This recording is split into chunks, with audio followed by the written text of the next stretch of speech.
Good morning, folks. This is NC4XL, North Carolina for extreme lovers. And that I'm not. Just your darling old man. After going out this couple days ago, and Tim and I were talking, we really come across something that made a whole lot of sense afterwards. In this video, hopefully people will listen to and take something from it. Tim and I looked online and seen what the propagation authorities, who post on their Facebook pages and stuff like that, are predicting with the solar activity what your opportunities to have while on amateur radio frequencies at certain times of day are going to be.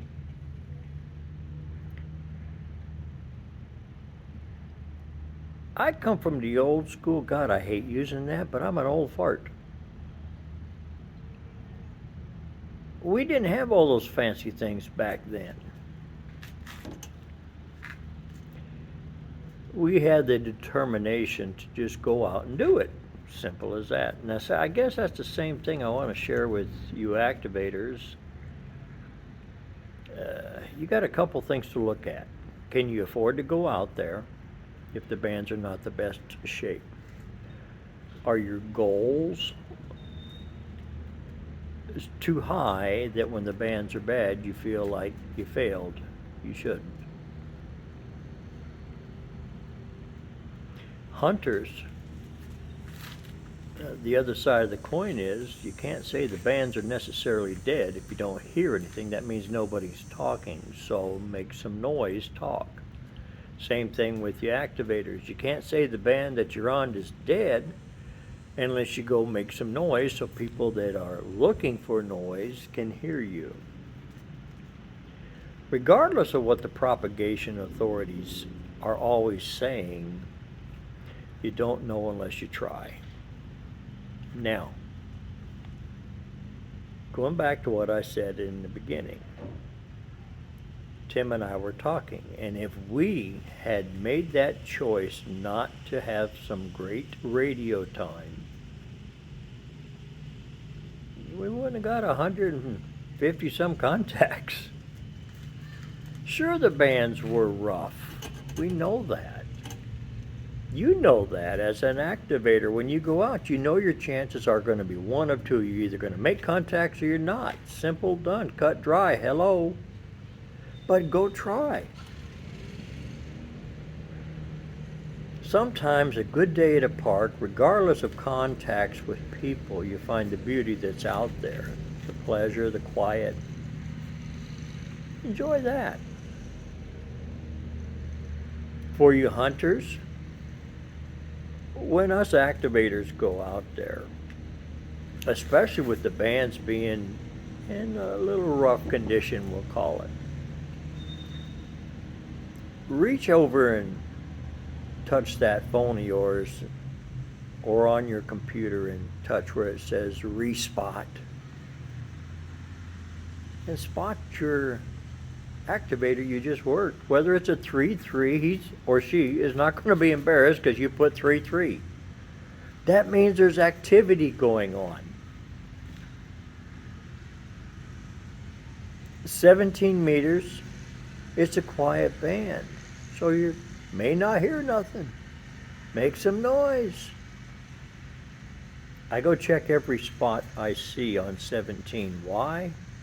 Because I know what it can do personally. It can bust wide open. I go check every spot on 10 meters. Again, same scenario. Why? Because if you don't go, you don't know, and you're not going to find out if other people are there. It's good to have knowledge of solar activity and flare-ups and things of that nature. Yes, it'll explain some of the elements or problems that we might have in band conditions, but it preps us. It doesn't stop us. If it stops you, turn your radio off. Don't even bother. Don't turn the TV on, because the TV will probably be promoting another solar activity, and so there goes your radio. Might as well just sell it.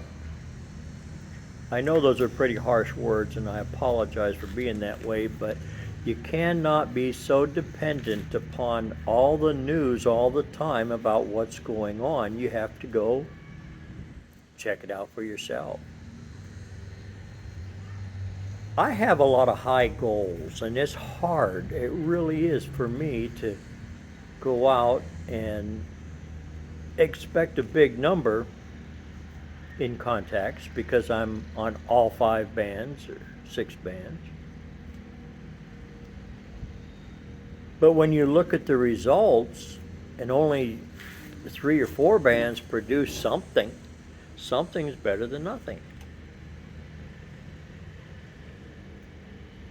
Clear your mindset on, well, they say the bands are going to be bad, I'm not going out. Don't go out. Turn your radio off. Sell it. Or, hey, let's try. Let's try to make something happen. Let's give it the honest to God best shot. Get the antenna up in the air.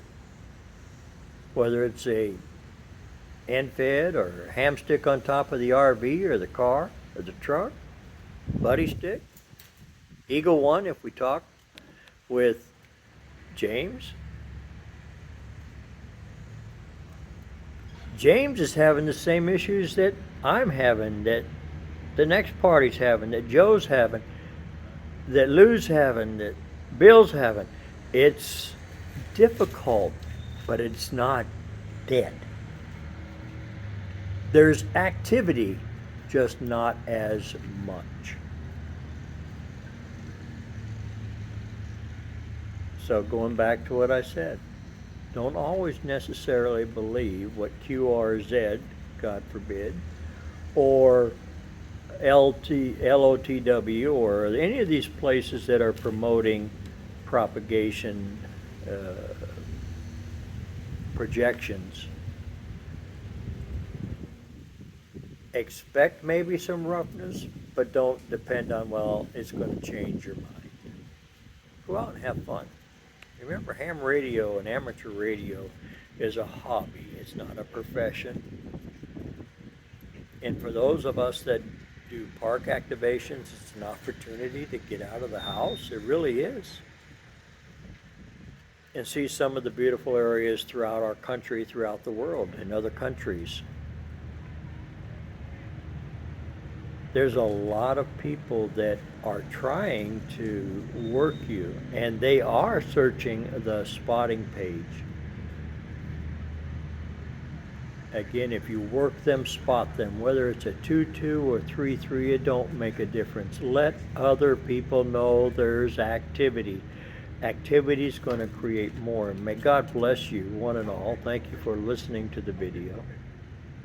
I hope that you get something from it based on this. You are the ones that they're listening for. That's the activators listening for the hunters calling them, or the hunters calling and listening for the activators that are spotted. Everybody have a super blessed day. It's up to you. NC4XL, North Carolina for extreme lovers. And I'm not. I'm just a darling old man.